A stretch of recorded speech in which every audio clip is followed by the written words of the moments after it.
জয় মা। চর খেয়ে রাম নাম অনেকেই বলে, কিন্তু শৈশব হতে ফুলের মতো মনটি যে ঠাকুরের পায়ে দিতে পারে সেই ধন্য। মেয়েটি দুর্গাপুরী দেবী প্রসঙ্গে যেন অনাঘ্রাত ফুল। গৌরদাসী মেয়েটিকে কেমন তৈরি করেছে। ফুলটি দেবসেবায় লাগলেই সবচেয়ে সার্থক, না হয় গাছেই শুকিয়ে যাওয়া ভালো। নিবেদিতা বলেছিল, মা, আমরাও বাঙালি, কর্ম বিপাকে ও দেশে জন্মেছি।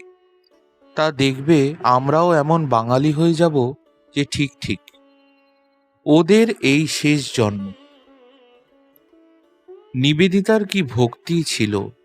রাত্রিতে যখন আমায় দেখতে আসতো, আমার চোখে আলো লেগে কষ্ট হবে বলে একখানি কাগজ দিয়ে ঘরের আলোটি আড়াল করে দিত। দেখতুম যেন পায়ে হাত দিতেও সংকুচিত হচ্ছে। যে বড় হয় সে একটি হয়, তার সঙ্গে অন্যের তুলনা হয় না। যেমন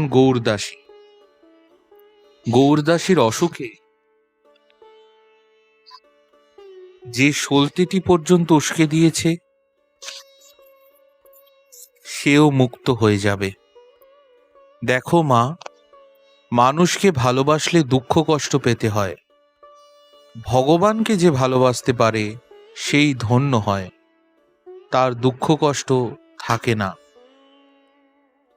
নিবেদিতা স্কুলের প্রধানা শিক্ষয়িত্রী সুধীরা দিদি সম্পর্কে বলছেন, ওই এক মেয়ে বিয়ে করলে না, কেমন নিজের জোরেরও উপর রয়েছে, গাড়ি চড়ে বেড়াচ্ছে। সুধীরা দিদিকে তোমার জন্য বড় ভাবনা হয়েছিল, ঠাকুরের কৃপায় সেরেছ মা।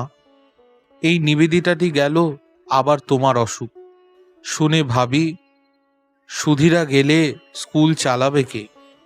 সিস্টার ক্রিস্টিনকে লক্ষ্য করে, আহা, দুটিতে একসঙ্গে ছিল, এখন একলা থাকতে কত কষ্ট হবে। আমাদেরই তার জন্য প্রাণ কেমন করে, তোমার তো আরো বেশি হবে। তার জন্য আজ কত লোক কাঁদছে। যে হয় সুপ্রাণী, তার জন্য কাঁদে মহাপ্রাণী, অন্তরাত্মা ইত্যাদি। নমস্কার। জয় মা।